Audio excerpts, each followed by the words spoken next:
Shalom, saudara-saudara yang dikasihi Tuhan Yesus Kristus, selamat pagi. Selamat berjumpa lagi pada renungan harian di pagi ini. Damai sejahtera Allah Bapa dan sukacita Roh Kudus memberkati kita semua. Kiranya kasih dan hikmat Tuhan Yesus Kristus menolong kita untuk melakukan tugas dan aktivitas kita masing-masing. Nas renungan buat kita hari ini, Jumat tanggal 20 September 2024, diambil dari Kitab Perjanjian Baru, Kitab Injil Lukas pasal 6 ayat 12, dikatakan demikian. Pada waktu itu pergilah Yesus ke bukit untuk berdoa, dan semalam-malaman ia berdoa kepada Allah. Demikian firman Tuhan. Tema renungan memulai segala sesuatu dengan berdoa.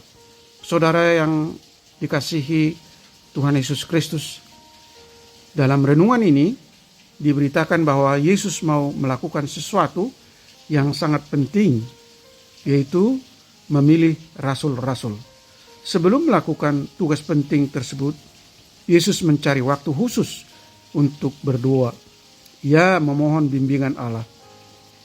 Yesus menaklukkan diri pada kehendak Bapa. Dia berserah pada kepentingan Bapa. Yesus naik ke bukit untuk berdoa. Ia berdoa sepanjang malam. Dia memohon bimbingan Allah untuk memilih 12 rasul dari begitu banyak pengikutnya. Orang-orang inilah yang kelak akan diutusnya untuk sebuah tugas khusus. Dia memilih orang-orang biasa yang penuh kekurangan. Kelak salah satu dari antara murid nanti akan mengkhianati dia. Murid yang lain, ada yang terlalu percaya diri, pongah, dan nantinya akan menyangkal dia. Karakter murid lainnya, ada yang skeptis, pesimistis, dan bermacam kelemahan lainnya. Bisa jadi Yesus bermaksud supaya orang melihat hanya kekuatan Allah yang menjadi kunci keberhasilan. Pendeknya, bukan karena kekuatan manusia. Itulah buah dari doa Yesus dalam pemilihan para muridnya.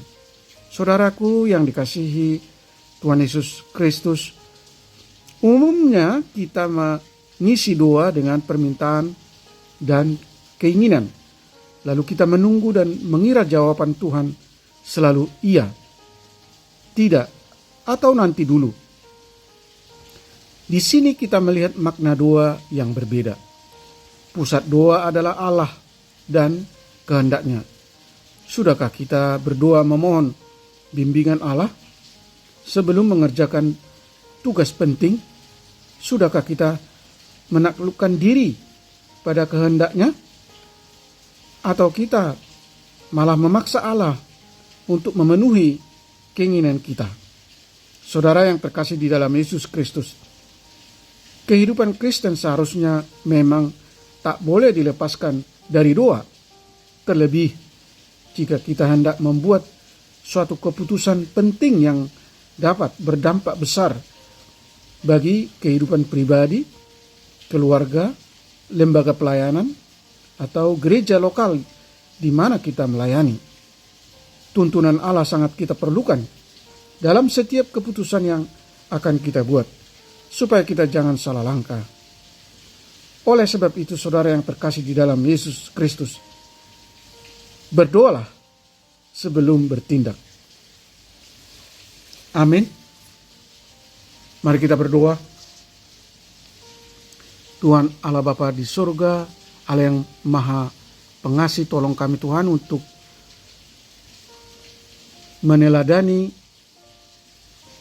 perbuatan Yesus untuk mau meluangkan waktu semalam suntuk dan dengan hati yang sungguh-sungguh berdoa kepada Allah Bapa di surga sebelum kami mengambil suatu keputusan penting dalam hidup kami, dalam hidup keluarga, dalam hidup gereja dan pelayanan kami. dimanapun kami berada, serta dalam usaha untuk membangun hubungan atau relasi yang intim dengan Allah Bapa di surga.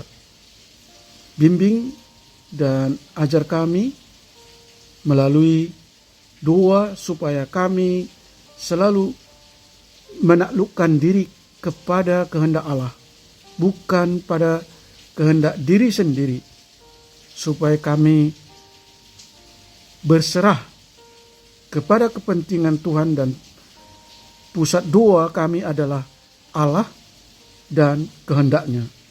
Untuk itu Tuhan, tolong kami untuk selalu berusaha belajar dengan sungguh-sungguh mengenal kehendak Allah.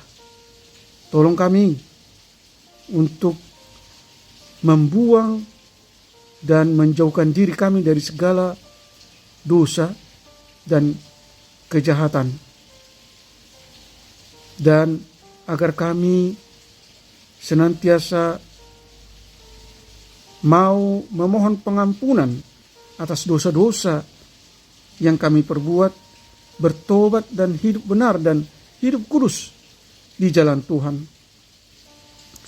Tuntun dan sadarkan kami, anak-anak Tuhan dan para pendengar renungan pagi ini, untuk selalu tekun berdoa, dan bahwa kami sangat membutuhkan tuntunan dan bimbingan Allah dalam setiap langkah hidup kami, supaya kami tidak salah langkah. Tuhan kiranya menyembuhkan mereka yang sakit, mereka yang dirawat di rumah sakit atau dirawat di rumah mereka masing-masing. Biarlah mereka selalu bersandar kepadamu dan tekun berdoa, memohon belas kasih Tuhan.